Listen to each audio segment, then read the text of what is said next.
Hi, my name is Christian, and today we're going to be talking about relations. This is the second video of my Discrete Mathematics course. So, what is a relation? Well, let A and B be sets. A relation R from A to B is just a subset of the Cartesian product of A times B.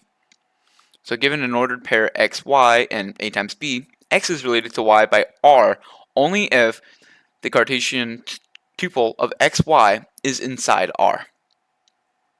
Another thing to note is that set A is called the domain of R and set B is called the codomain. Here's an example. Let A equal 1, 2 and let B equal 1, 2, 3. And we're supposed to define the relation R as follows, given any tuple of xy being an element of A times B. We're also given that this tuple xy is an element of R means that x minus y divided by 2 is an integer. And we're asked to list the ordered pair in the Cartesian product A times B, as well as the ordered pairs in R. If you watched my last video, we already know how to list the ordered pairs in A times B. It's sort of like FOIL for A and the set B. So A times B is just 1, 1, 1, 2, 1, 3, 2, 1, 2, 2, 2, 3, 3, 1, 3, 2, and 3, 3.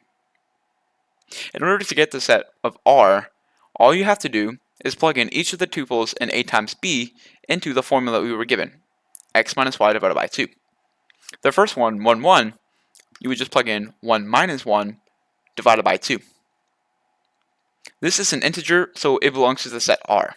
However, the very next one, 1, 2, would be plugged into 1 minus 2 divided by 2, which does not give us an integer, therefore is not an element of R.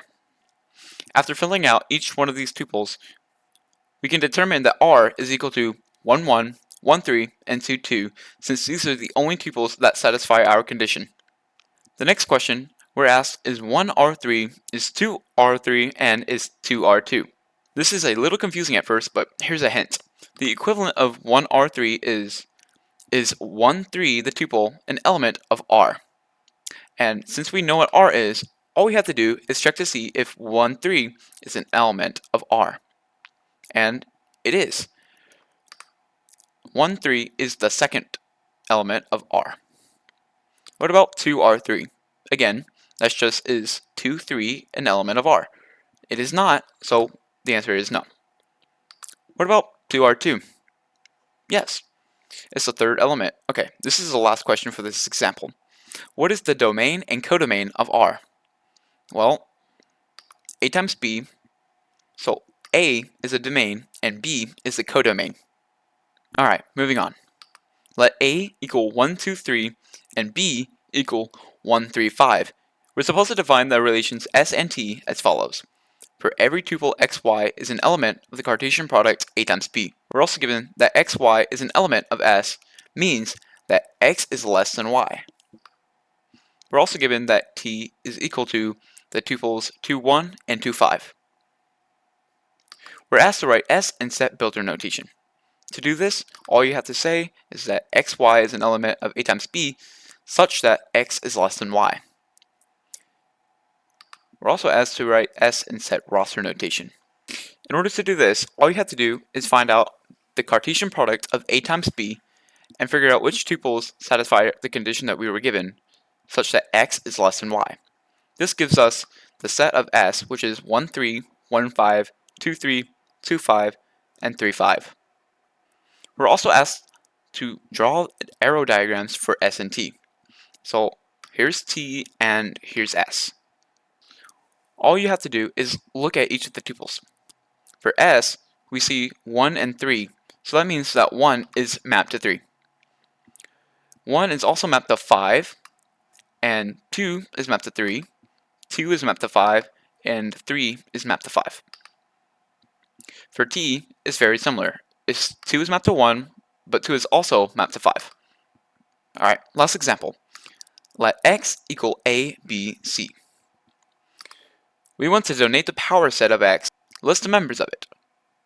So, a power set is basically just every single subset of that set. We have the empty set, we have A, we have B, C, AB, AC, BC, and ABC. So now we're asked to denote a relation S on the set times the set as follows. S equals AB such that what looks like is absolute value of A greater than or equal to absolute value of B. But actually that means the cardinality or the number of elements.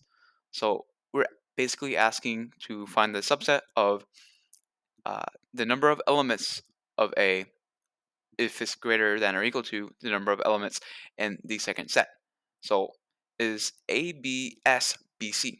Well, AB equals 2 because there are two elements, and we're asked if 2 is greater than or equal to 2, and that is factual. That is yes.